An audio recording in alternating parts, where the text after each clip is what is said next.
Hey guys, it's Tata's Tuesday, and I was working away on my Gamer's Guide to Feminism thing for next week that I am, diligently putting out every other week. This thing blew up Twitter, at least. I saw it, and it launched a discussion, and meet 6 women innovating, trailblazing, and creating change in tech. And of course, one of these women is Anita Sarkeesian. And of course, Feminist Frequency only tweeted the picture about herself, even though there's women of color and other women involved in this thing that, aren't her. But if you look at the Sarkeesian photo, you'll notice something very telling, very notable about it. And it's that she is wearing pink. And they seem to be going for a sort of general throwback look on the whole thing. But seriously, you've got one woman in tech with a binder. And we all know binders full of women are a trope. I think that's I guess technically that's a folder, but we're going to call it a binder for the purposes of this. Then you've got another woman in front of a typewriter. Then you've got Anita Sarkeesian, who is on an analog phone in pink. Then what does this lady have in her? I think it's a slide projector, an old school slide projector that she's got here. Another woman on the phone, and another woman who was apparently a near victim of strangulation. I don't know what this photo is supposed to be. I guess they were going for sort of an ironic, let's put a woman in a stereotype to help, break the stereotype. But I don't know. Aren't we beyond this? Like, really? Is it really still such a novelty that women can succeed in the tech field? But of course, the other women, as far as we know, haven't made statements condemning a woman identifying with pink and long hair and the feminine. And, so a lot of people went, what? And I imagine this is probably just going to lead to a fresh wave of hate against Anita Sarkeesian. So I'm going to try to take the high ground on this one. I'm going to hope that this is her turning over a new leaf and sort of embracing the fact that pink isn't bad. Long hair isn't bad. Female gender signifiers aren't bad. I think it's a step too far personally for me. The cheek goes too far. That the top she's wearing is credited to a fashion line called Comme des Garçons, which translated means like the boys. Excuse me for a second. Like, this is just too much. It's too much. And I mean, I'm sure the Paper Magazine came up with this concept. And I mean, this magazine is the one that had Kim Kardashian, recreating that old cover you can see in this here. They got Lena Dunham with her boobs out. Not that there's anything wrong with Lena Dunham with her boobs out. It is just Lena Dunham looking more like Lady Gaga or Gwen Stefani. This magazine goes out of its way to create provocative images that are going to cause people to freak out. But that aside, it's objectively a very nice photo. I think she looks great. It looks a bit heavily photoshopped compared to the one they used for the online jump. But and you can't control the media about you, but there's all these little things that you see this and you just want to cringe. Like, first of all, don't bother reading the article. It's nothing new.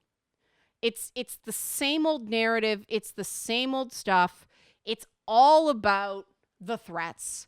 It's all about the rape threats and the violence, the death threats, all that thing. It has very little to do with her work. I'm interested in, she's saying she's launching a new product to tell the stories you have been written out of history. I like that. It's a more positive spin. you know, but it's not, this isn't a new story. It doesn't tell us any more about Anita Sarkeesian as a person. And I think one of the things her PR desperately needs right now is an emphasis on articles that humanize her. Enough with Anita as the victim, okay? More Anita the professional, Anita the thinker. Let's get some of that. If you're going to put this woman through the exercise in provocation that is knowingly put her in pink, answering the phone based on her past statements. I mean, this image is designed to get a rise out of people, right? And it works. That's why they do it.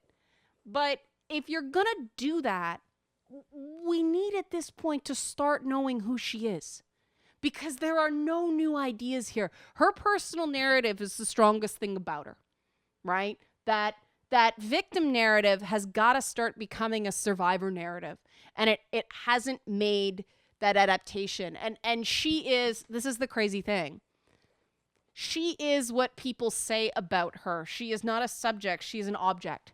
At this point, she's the object of other people's opinions. She's the object of other people's stories. She is the other people of someone else. She's the object of someone's photo art, like photo concept here. I would be very surprised if she came up with this idea.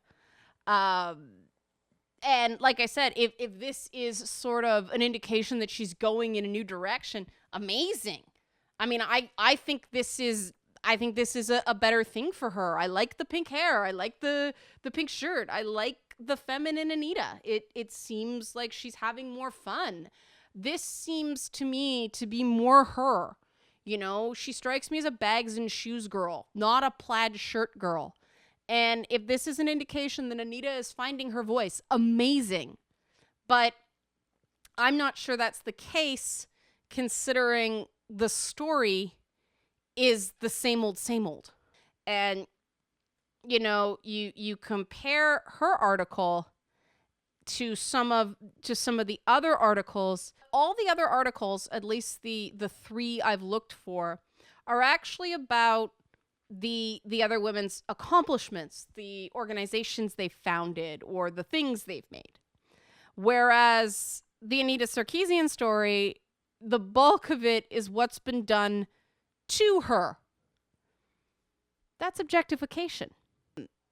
It should be one of an active voice and achievement and positives, not somebody who's repeating over and over and over and over and over again how terrible video games are for women. Because the reality is, video games aren't any worse for women than any other male-dominated entertainment industry, and the reality is, in a lot of ways, it's better.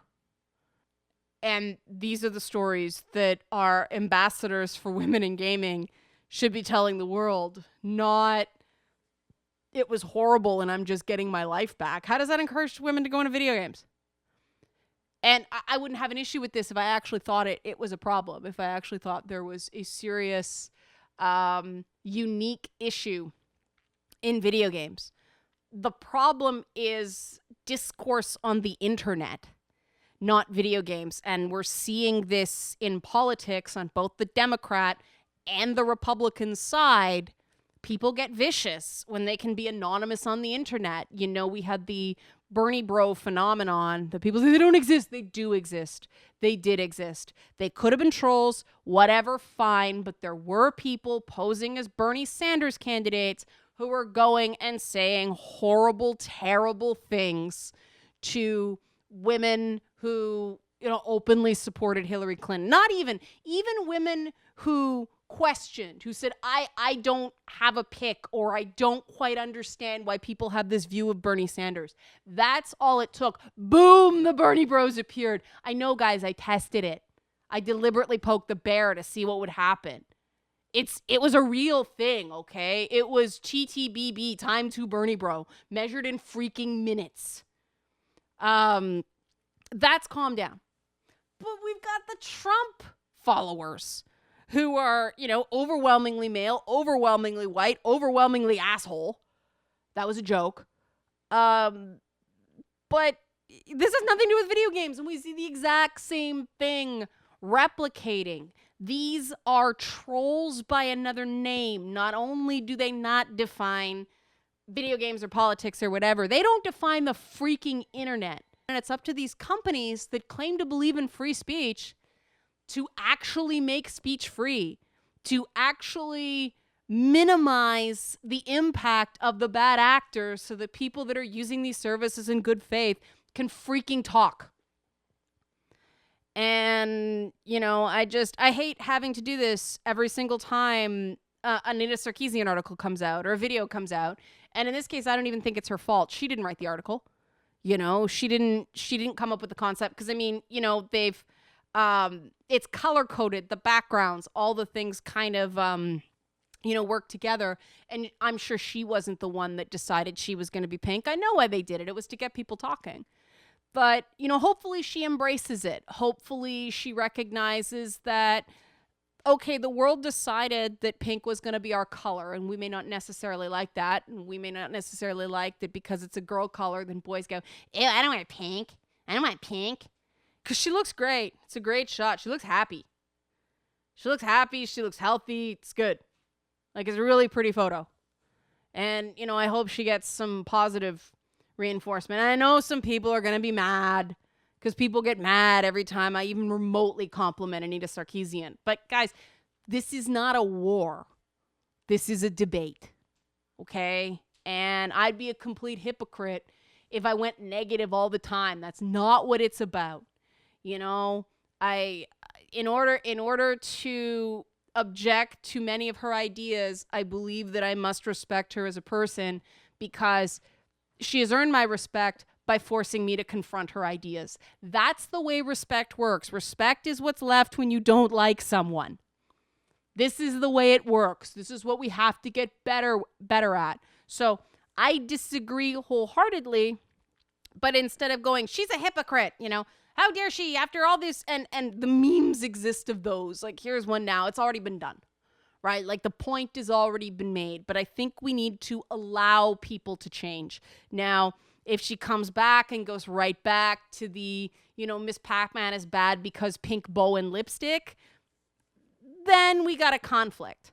But I think we have to allow people to change and evolve. And I, you know, I'd much prefer new Anita, like 2016 edition Anita, to be more okay with feminine signifiers. I think that's good progress. You know, I mean, let's focus on what really matters and not crap like colors. All right. So that's Tata's Tuesday. Next week, I'm really excited and trepidatious about next week. If you become a patron on Patreon, you will get, I will put it up later today to give people a chance if they really want to get it. I've been putting up early access to the audio of the Gamer's Guide to Feminism, or History of Feminism for Gamers. I'm still trying to figure out which title I like better. So yeah, I feel it's more historical, I'd say it's a history of feminism. When I feel it's more of a guide, I say Gamer's Guide. Next week is more of a guide, but it's on the work of Simone de Beauvoir, who was a really fundamental feminist thinker, and how it relates to video games. And I'm really happy with the video game stuff I put in. So if you want to become a patron, I'd greatly appreciate it.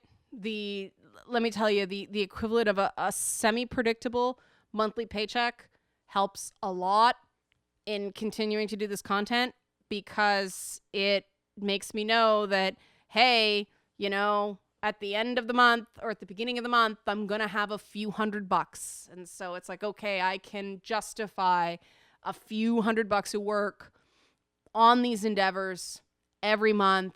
It's, I'm not making, you know, $159,000 on this series, even though it's just as much work and the delivery has been fairly consistent. I wanted it to be every week, but that wasn't practical. So it became bi-weekly. And you know what? Every 2 weeks, a 10 to 30 minute video, that's, I think, pretty good. But anyway, really appreciate the support. Just want to tease next week because I really like it. I think it's going to make certain concepts understandable and relevant to gamers. But of course, it's not about judging. It's just about presenting the material and letting people, do with it what you will, apply it the way you want. I'm more interested in people just understanding these concepts for what they are, not what people have been told they are, because I find there's a real disconnect between what people say about these sort of fundamental pillars of feminist thought and what they actually are.